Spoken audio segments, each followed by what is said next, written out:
5, 4, 3, 2, 1, go.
Rustik to you.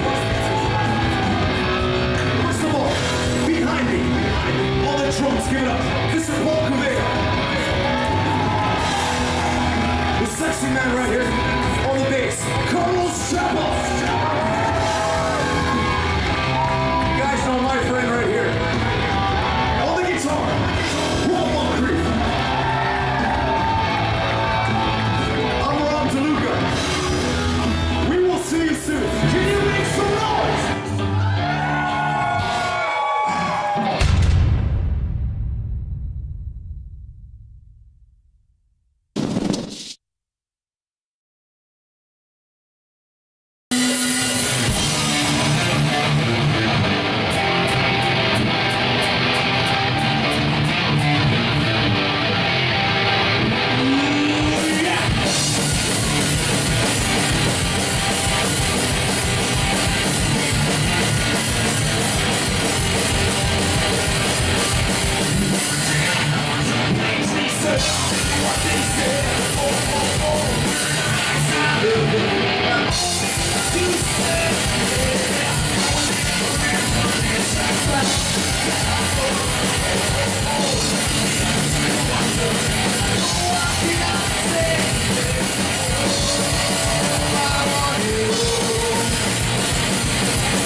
It's so much better.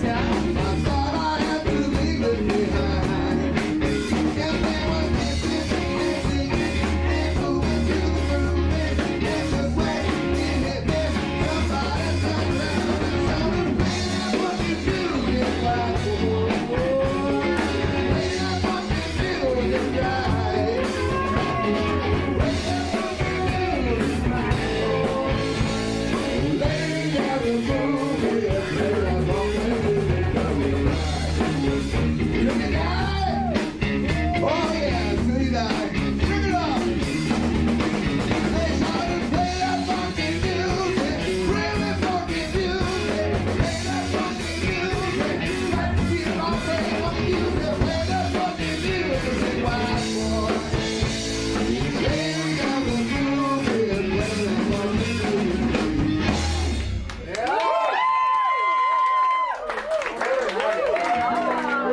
I'm JT, singer-songwriter, guitar player for Leona's sister. Hey everyone, my name's Len, and I play guitar for Leona's sister.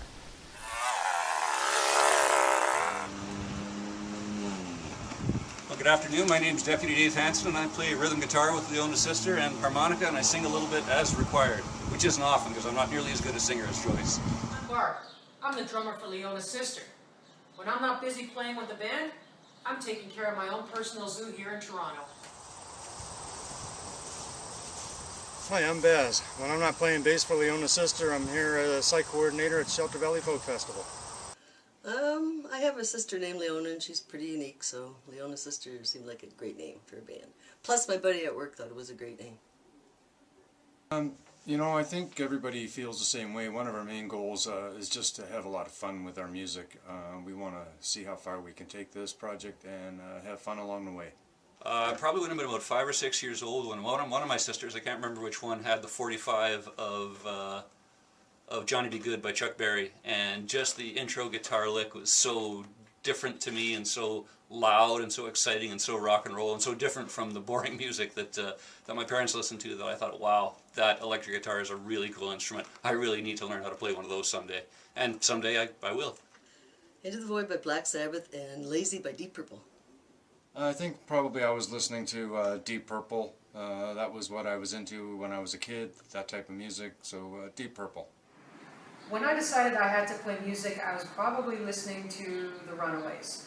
Maybe Pete Townsend, the Empty Glass album, or a Motley Crue album. I was in my early teens. I had played piano, classical piano. I was forced to take lessons. And when I first heard Sandy West play the drums, then I knew that was it for me. I had to start playing the drums. Sells mostly to early 70s type music. We have a lot of comparisons. Barb calls us rock redo. I know Len has a lot of influences from the early Led Zeppelin stuff. But ultimately, I agree with Dave, and that is early Pretenders. The edginess that the early Pretenders had with their sound, I think we kind of tend towards that. And then you mix that in with the vocals from JT, and I'm going to say early Pretenders. A genre? Well, we're a rock band. I think it had to be It's a Wonderful Life, when James Stewart takes out the petals of the roses and realizes, oh my gosh, this is real life. The scene in the movie that sums up the band's personality would have to be the scene from The Wizard of Oz, where Dorothy and her assembled team, her crew, head down the yellow brick road towards Oz. I think the analogy is clear here, with a strong leader who has the vision and the determination and who has the will to bring this group together, and that's JT, of course, and the rest of us with our various foibles and weaknesses are following along with her with hopes of achieving something great. I think a lot of rock and roll musicians would probably call on scenes from the great classic This Is Spinal Tap, but a particular one from that movie that resonates with me is where the band members are standing around the grave of Elvis Presley, and they're trying to harmonize to Heartbreak Hotel, and they're just not getting it. And it's hilarious, it's ludicrous how badly they foul up such a simple bit of harmony. And with all due respect to my bandmates, who are fantastic musicians, I think anybody who has ever been in a band can identify with that, where you're trying to get a sound and you're just not getting it, and you're not getting it. Of course, Spinal Tap ended up doing pretty well. They made it really big in Japan, and hopefully so will we. Pretty much any scene out of Spinal Tap, or any scene where you see a bunch of people trying to chase down a runaway horse or a runaway train or a chariot or something like that, that's pretty much the band trying to control our lead singer, Joyce. You know what? Besides playing rock, I really like carving rock. It's all rock. It's all good. Life's good. I think my favorite song would probably have to be a Deep Purple song, and I'm going to say Woman from Tokyo. I just think that that's a real spacey feel song and a nice little edge to it. Woman from Tokyo. Still has to be Lazy by Deep Purple. You know, I'll answer that from songs that we play, and the one that I like to play the most is Night Turns into Darkness. It's one of the band's favorite songs, if not the band's favorite song. It's one that came together very easily for us. It almost felt like it wrote itself, And you know, I love the riff in that song, and I get a chance to wind it out a little bit too, and it's a lot of fun to play. I think you can tell the whole band is having fun if you ever see us play it. Well, I guess there's no law saying that I can't say two. I'll take one of ours. I think Night Turns into Darkness is probably the nicest piece of writing that Joyce has ever put out. I think it's a gorgeous, tense, dark rock and roll song, and I absolutely love to play it. With respect to all-time favorite song, I think probably that would be the opening song off of Exile on Main Street by the Rolling Stones, a song called Rocks Off. It's greasy, it's loud, it's somehow simultaneously sloppy but tight. It's disrespectful, it's irreverent, it's everything that a good rock and roll song should be. Favorite song? I pretty much like everything that we create together as a band. But if I had to pick one from another artist, it would probably be Concrete Blonde's God is a Bullet. Yes! Oh, I think I would need a big metal pot. You could use it to cook in, get water, beat people over the head. A big metal pot would do fine. You know, I guess in a musical context, I'd want to have my iPod with me with all my Black Sabbath albums and Led Zeppelin, and I could listen along and try and you know, learn those parts of the songs and the riffs that Tony and Jimmy have created so wonderfully all those years ago. As long as it was a nice tropical desert island where there was maybe some wild pigs running around and some fish to catch in the sea, I think I probably have to have a really nice barbecue, because there's nothing I like better than grilled pork and fish. On a deserted island, if I already had my drums, what other item would I like to have? It would be a three-way tie between my motorcycle, my hot wife, and my 5 awesome Siamese cats. A tour bus. Tour bus. Yeah, it's got a lot of stuff in it. Oh, well, you know, what I'd really like to say to fans is whoever your favorite band is, to support their music. And, you know, go to their shows, buy their merch, buy their music. That's the ultimate way that you can support your band. And so, support your band.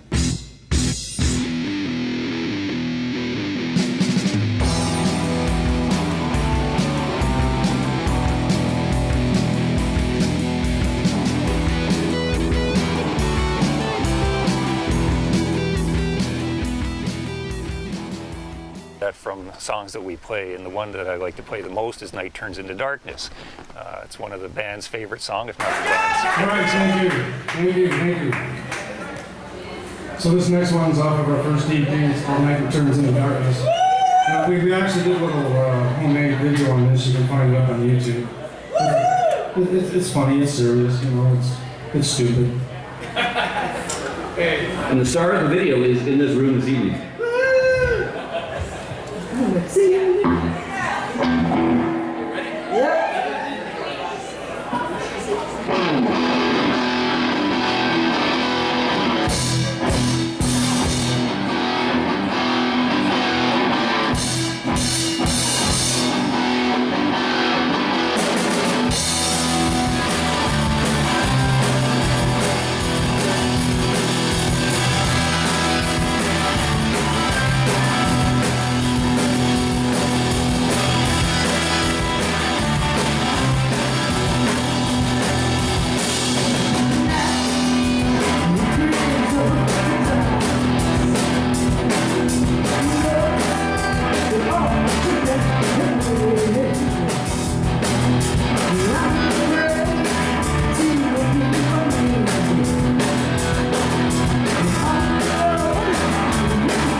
Hi everyone out there. Well, this is Crash from Jagger, and we're on our way to the Rock Pile, where we're going to be performing tonight with another amazing tribute band called Just Heart. Of course, they're going to be covering Heart, all your favorite Heart songs. So we're going to be there and give you a little satisfaction. And we can't wait. We'll see you there tonight, 9:30 tonight. Well, we just want to thank you so much for coming out. We're heading down to the last song of our last set. We're Little sympathy for the devil. And if you'd like to come here tonight, we are on Facebook. We are Chick Jagger. Your chick is son of a man. So pull out your phone, pull up Facebook, click like on Chick Jagger.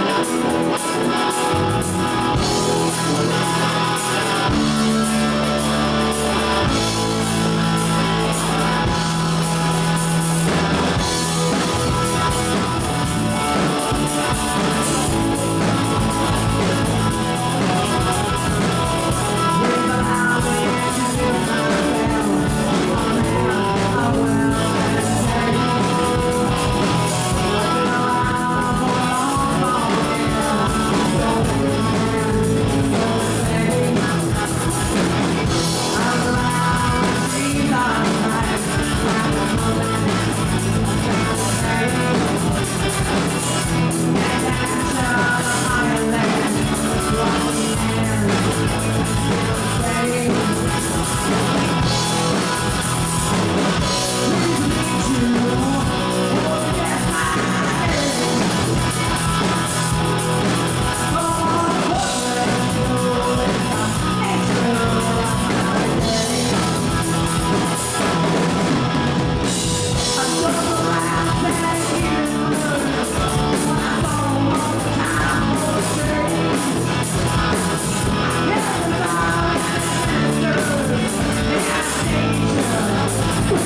ultimate tribute to AC/DC.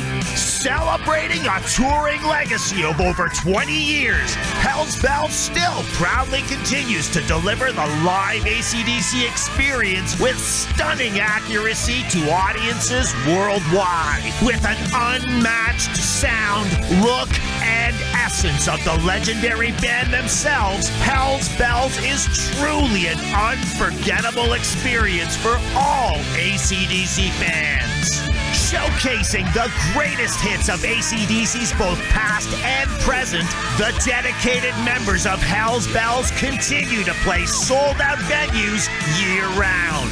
Get the sound, show, and experience of AC/DC Live with Hell's Bells.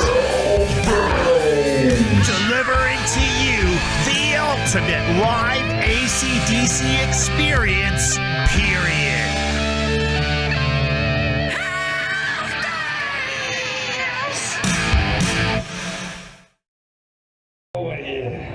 Uh-oh, we're closing in on it.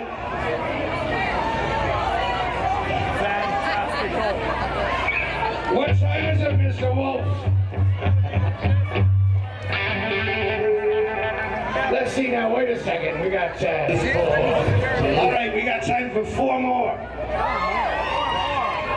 Now, what is it gonna be?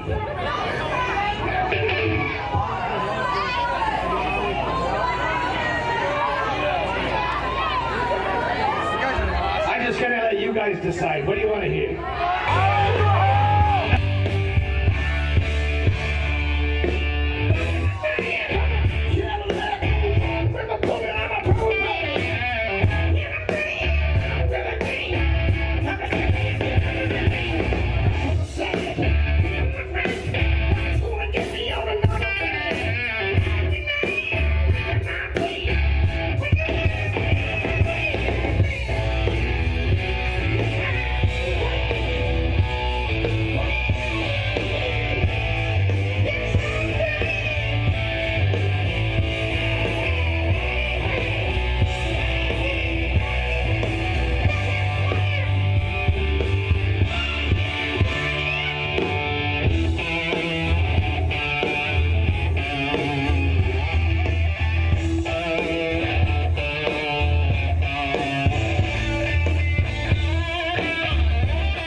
I guess a lot of people work.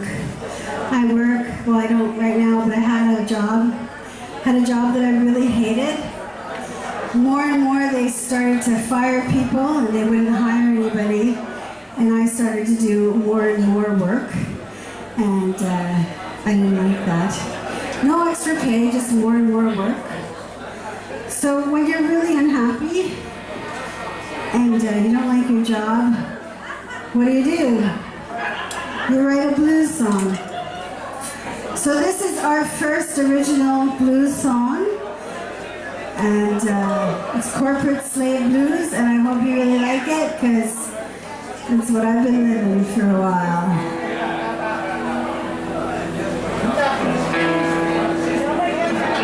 I've been doing nothing. 1, 2, 3, 4.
But I moved to Ajax in '69 from the UK.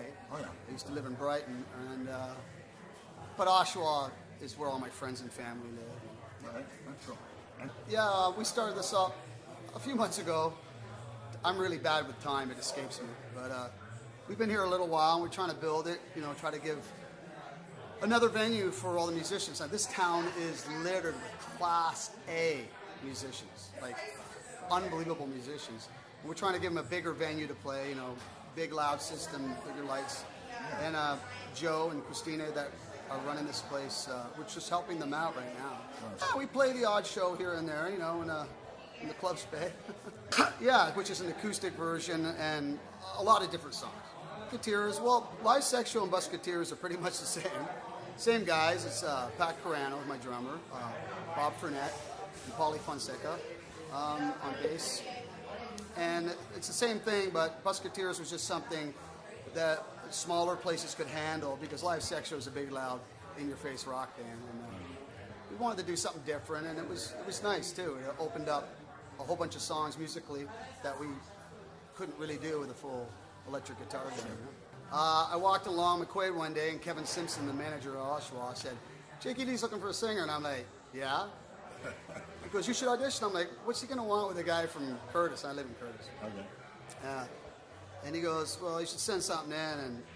And I was one of those guys that tried to get the Velvet Revolver gig, wrote a couple songs with Slash and those guys. So I sent that song in, and a song I did with a friend of mine, Mladen Alexander from Von Groove. I don't remember that band. We wrote a song called L.A. Whore, and we called the band Bastard. And so they saw that, and about 12 hours later, my phone rang. And I had my reasons, which it's nobody's business but mine. And I left, you know, and it was, you know, I kept my mouth shut for the longest time, but everybody's like raining on Jake. I'm like, Jake is so not hard to work with. He's like the coolest, sweetest guy ever. But he doesn't like how the business is run. It's an awful, mean animal. And I knew that, so I just didn't want to be the bringer of any bad news, so I just kind of walked away. Broke my heart, but I'm a dad first, right? Yeah. You know, and if I'm going to be away, I need to earn. And so some time went by, and Jake and I just kept in contact, and he'd have a few drinks and thought it'd be funny to tell me something he did on the road, and we stayed in touch with friends. Sure. Same with, you know, Greg, everybody in the band. Yeah. So one day I just got a call and says, "Hey man, would you do some shows in the States and in Japan?" I said, "Sure." No hard feelings, man. It's just business. Cool. And I went and did it and had a great time. Right now, I think right as we speak, they might be jamming in Pennsylvania, coming up with some new material. And then I'll go up in November, take the material and make songs out of it. I did the Rainbow Street Party, which was fun. I got to see all kinds of old friends and Great White and all them. They're awesome. And Oni Logan was there, which was nice to see him, sweetest guy ever. And then we did San Jose, caught fire in a limousine, and then we flew to Japan. This beautiful club called Rock Bar. It was an old casino in San Jose. Picked us up in a 35-foot stretch Hummer. From the airport, we traveled maybe 4 minutes on the highway, and then I smelled something. I'm like, "Pull the fuck over!" And the way I said it, the driver freaked out and pulled over, and as we stopped, flames were shooting out of the hood. And we weren't really scared at that point because it's 35 feet to the back, but I was in the first 10 feet. So we scurried all through the smoke, and we got out and realized Jake's guitars and the bass, Anthony Esposito's bass, was in the thing.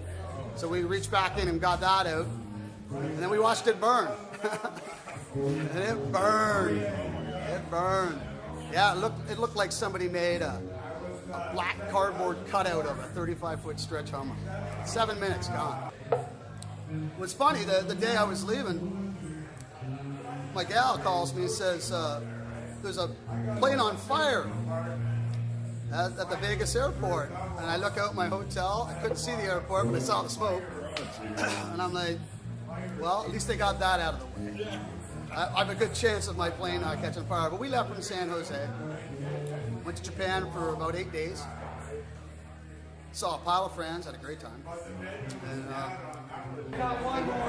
I guess my heart's good. Yeah. It's not pure, but it's good. All right, we got one more song for you folks. Thanks for having us. We're 3 Eyed Willy. Yes, we are. You get 3 chances. Just saying.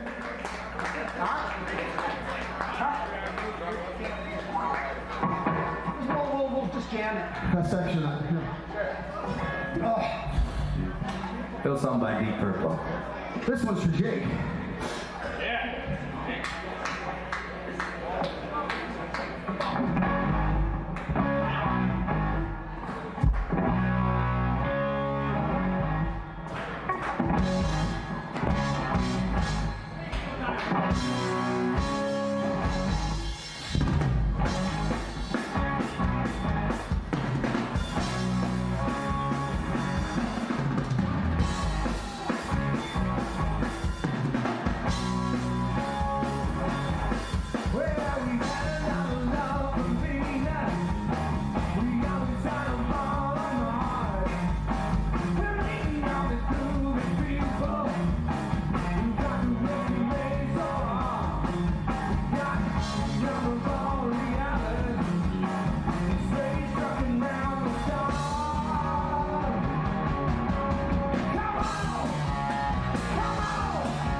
and roll over.